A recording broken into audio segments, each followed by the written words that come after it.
가 룻기는 사사기와 사무엘 상하의 딱딱한 조개 껍질에 쌓여있는 진주라고 말하기도 한다. 룻기를 사랑하는 화가들은 이삭을 줍는 룻의 모습을 자주 그렸다. 그 가운데 대표작은 밀리 이삭 죽기인데 이 작품에서 세 명의 여인 가운데 룻이 등장한다. 독일의 문호 괴테는 룻기를 구약에서 가장 아름다운 작은 이야기라 하였다. 룻기는 여호와의 율법을 무시하고 자기의 소견에 오랜 도로 행하여 우상 숭배를 일삼았던 흑암의 사사시대를 부끄럽게 하는 한 줄기의 빛이다. 나오미와 룻과 보아스는 이사야 선지자가 말했던 남은 자에 비교할 수 있다. 룻기는 구약에 속하지만 신약의 빛으로 가득하다. 율법과 복음이 만남으로 절묘한 균형을 이루고 있다. 하나님을 등지고 베들레헴을 떠나는 나오미 가정에 남편과 두 아들 말론과 기론이 죽는 율법의 저주가 임한다. 반면에 베들레헴으로 회귀하고 돌아오는 나오미와 모압의 신 그모스를 등지고 떠나는 이방 여인 롯에게는 복음의 은혜가 임한다.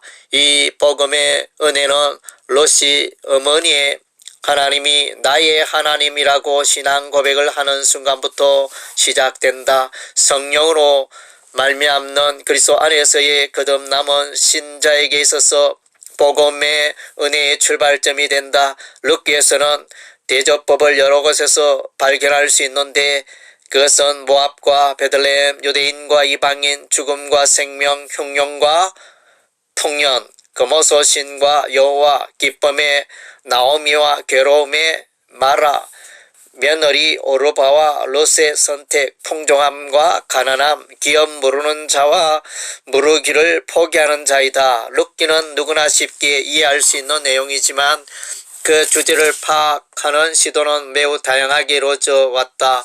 어떤 사람은 유대인과 이방인의 결혼을 금지한 명령에 대한 반항 문학으로, 자부의 효와 시어머니의 경건을 칭찬하는 것으로, 계대 결혼의 이해를 돕기 위한 것으로, 모압 왕에게 배신시킨 다윗의 가족 이야기로, 이방 여인의 개종에 관한 이야기로, 엘리멜렉의 가정은 교회이며 보아스는 그리스도로 비유하는 것으로, 두 여인 나오미와 룻을 향한 하나님의 자비로 보기도 한다. 룻기에서는 다음에 세 가지에 주목할 필요가 있다. 첫째는 이방 여인이 하나님의 은혜에 참여하는 부분이다. 둘째는 율법 곧 기업을 모르는 제도 속에서 그리스도의 예표가 있다는 것이다. 셋째는 유다의 족보와 베들레헴에서 그 의미를 발견하는 일이다. 하나님께서는 그리스도 예수 안에서 아브라함의 복이 이방인에게 흘러가도록 하셨다. 유다는 가나안 사람 수아의 딸과 결혼하여 세 아들 엘과 오난과 셀라를 얻는다. 유다의 가정에 이방 여인이 유입되고 며느리 다말은 베레스를 출산하여 다윗의 조상이 된다.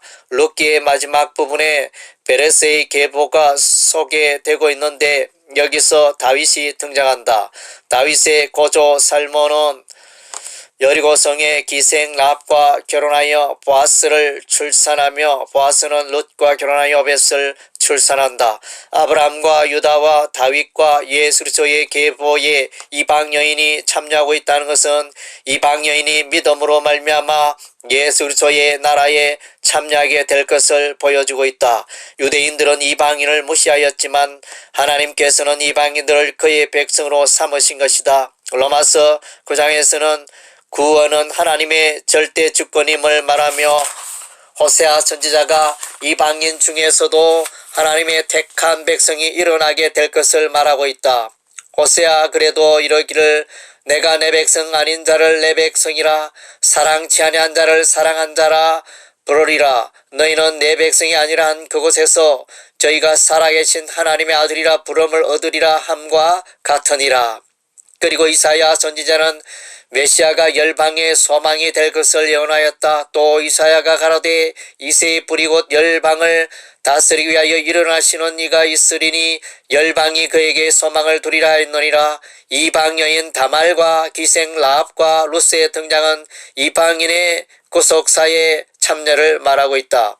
율법은 거룩하고 의로우며 선하다. 율법은 도덕적인 측면에서 복음과 함께 나아간다. 그래서 복음은 오히려 율법을 굳게 세운다.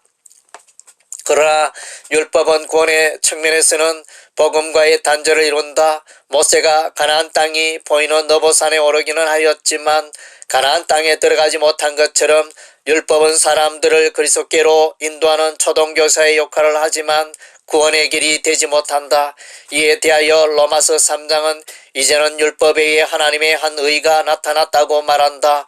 복음에는 하나님의 의가 나타나서 믿음으로 구원에 이르게 하지만 율법은 그 구원의 기능을 할 수가 없다. 율법에는 하나님의 사랑으로 가득하다. 너희 땅에 곡물을 벨 때 너는 밤모퉁이까지 다 거두지 말고 너의 떨어진 싹도 줍지 말며 너의 포도원의 열매를 다 따지 말며 너의 포도원에 떨어진 열매도 줍지 말고 가난한 사람과 타국인을 위하여 버려두라. 나는 너희 하나님 여호와니라.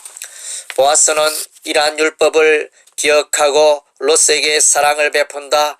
롯이 이삭을 죽으러 일어날 때 보아스가 자기 소년들에 명하여 가로되 그로 곡식단 사이에서 줍게 하고 책망하지 말며 또 그를 위하여 곡식 다발에서 조금씩 뽑아 버려서 그로 줍게 하고 꾸짖지 말라 하니라. 보아스는 엘리멜렉의 소유지를 매입하여 그 기업을 모르는 자가 되었고 계대 결혼법에 의하여 롯을 아내로 맞이하였다. 이방 여인 롯이 여호와의 율법으로 말미암아 그 복을 누리게 된 것이다. 한편 기업 모르는 제도 속에서 그리스도의 예표를 발견한다. 기업 모르는 자 보아스는 단번에 롯의 가난과 곰핍을 해결하였다. 이처럼 그리스도께서 인류의 죄악을 대신 담당하여 주심으로 그의 백성에게 하나님의 의를 회복시키시고 구원에 이르게 하신 것이다. 그가 찔림은 우리의 허물을 인하며 그가 상함은 우리의 죄악을 인함이라. 그가 징계를 받음으로 우리가 평화를 누리고 그가 채찍에 맞음으로 우리가 나음을 입었도다. 베들레헴에서 다윗의 정조 오벳이 태어났다. 베들레헴은 다윗의 동네이며 다윗의 뿌리 그리스도의 출생지이다. 베들레헴 에브라다야, 너는 유다 족속 중에 작을지라도 이스라엘을 다스릴 자가 내게서 내게로 나올 것이라. 그의 근본은 상고의 태초이니라. 르기는 다윗의 조상 이방 여인 롯이 율법으로 말미암는 여호와의 자비와 믿음으로 말미암는 다윗의 계보와 그 구속사를 말하고 있다.